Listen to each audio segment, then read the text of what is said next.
Uy, Brad, lagyan mo na ano dyan sa baba. Wala. Ay, Brad, sunod yung iba. Ang ilalim. We'll make chocolate crinkles. Yummy, like me, fudgy, chocolatey. Aha! So, una nga gagawin ay gawa tayo ng mixture ng ating chocolate crinkles. Ang una ay ang pinaka necessary ingredients, which is the sugar. Ito yung nagpapatamis sa love life mong mabait. Okay. And then, we need also to have our 1 cup cocoa powder. Try mo lang. Mahirap pala to, best. Kailangan kutsarahin para sakto. Okay. Pwede yung kahit anong klaseng cocoa powder. But what we are using is Heinz cocoa from Germany. Germany. Heinz cocoa. Baka naman. Pwede naman dyan. So, we need to have a very precise. Kasi yung baking, no, it's more precision. Hindi siya gaya ng pagluluto ng ano, ng ulam na basta meron. This one kailangan perfect. Parang ikaw, naging perfect ka ba? So, ganyan lang natin. Then, latter part. Then, we'll need to add that with our sugar here. Okay. Problem solved. Oh, sige, katuloy mo lang. Oh, next, cup vegetable oil. Sige lang natin. Yan.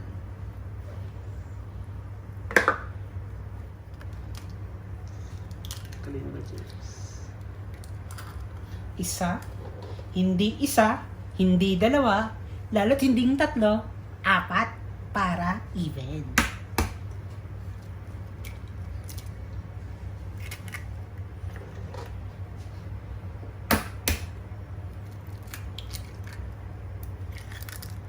So next, we need to have 2 tablespoons of vanilla. Ito yung nagbibigay bango sa ating ginagawa. Ikaw, mabango ka ba? Hindi siya maalikabok. Alikabok ya abracadabra. Ganun po mga igan. Now I just need to mix it well with our sugar, with our eggs. And ayan po. So, usual na technique is cut and fold, cut and fold.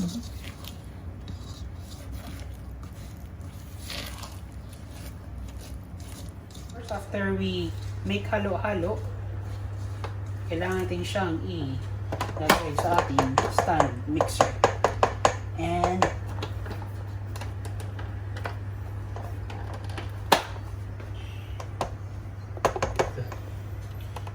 okay.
Okay, so we already have our chocolatey.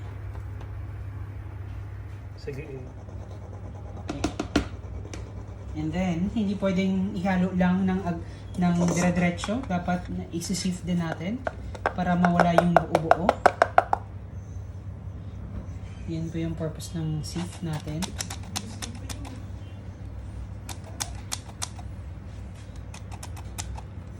Ang hirap man. Parang ano to na-stuck yata. Assistant lang ho ako dito. Okay.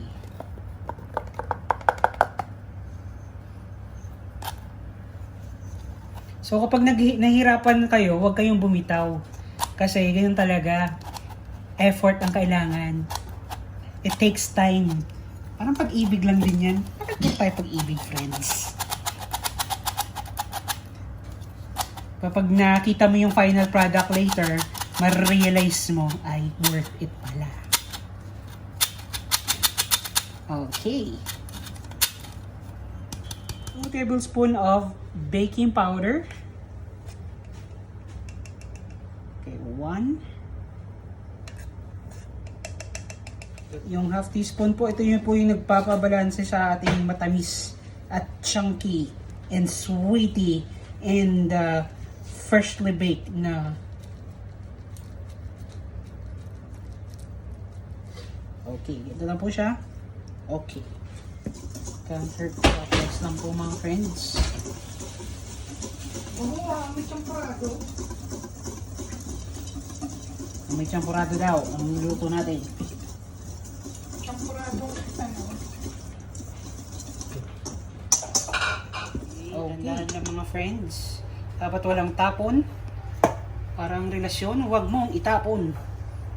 Kahit alam mong nahihirapan ka na minsan. Totoo ba? Okay. So, let's mix it well here. Huwag nating ihalo lahat. And then we need to make it swell thoroughly para hindi po ano po siya, ma-mix po siya ng maayos.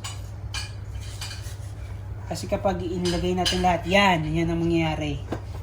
Kapag nilagay natin lahat ng ating dry ingredients dun sa chocolate natin.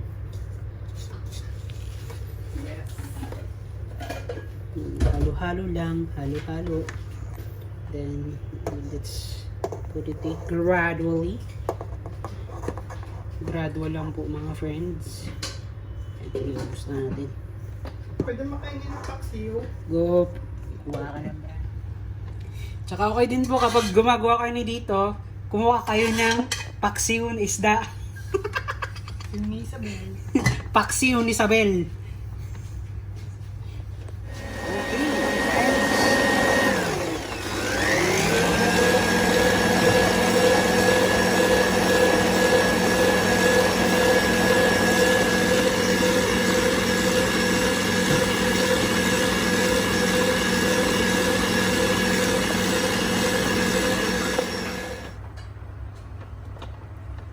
Wow, gowi na gowi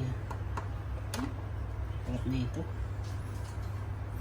Mas masarap pa to sa ex mo. Aw!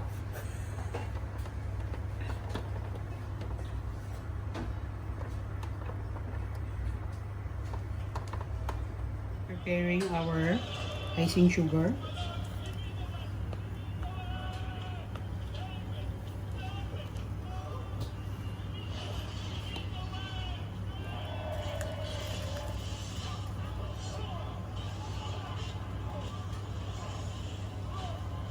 Okay.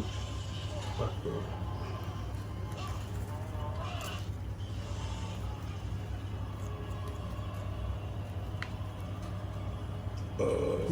Ito po yung itsura niya. Gooey, chocolatey. So you can hold it like this. Okay, measure kung gaano siya kalaki. Huwag mo yung full half lang yan. Yeah. Ganito po.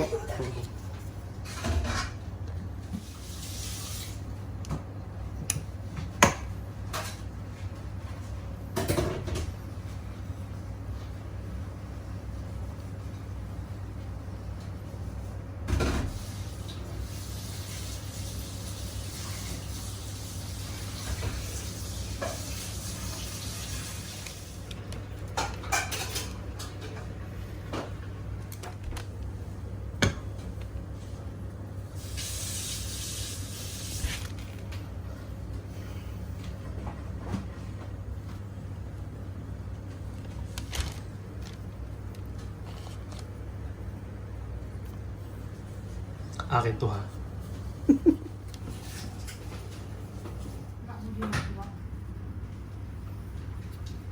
Di ba yun yung bilog na ano? Chocolate crinkles. Ang tawag doon? Crinkles?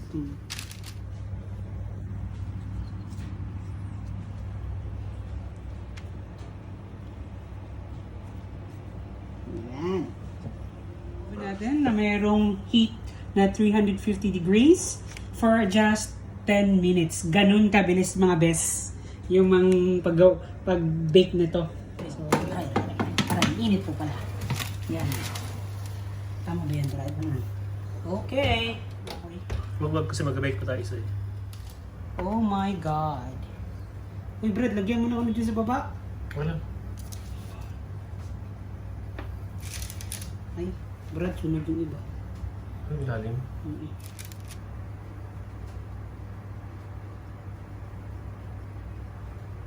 Parang natutuwa ako, Brad. Antay mo namang achievement.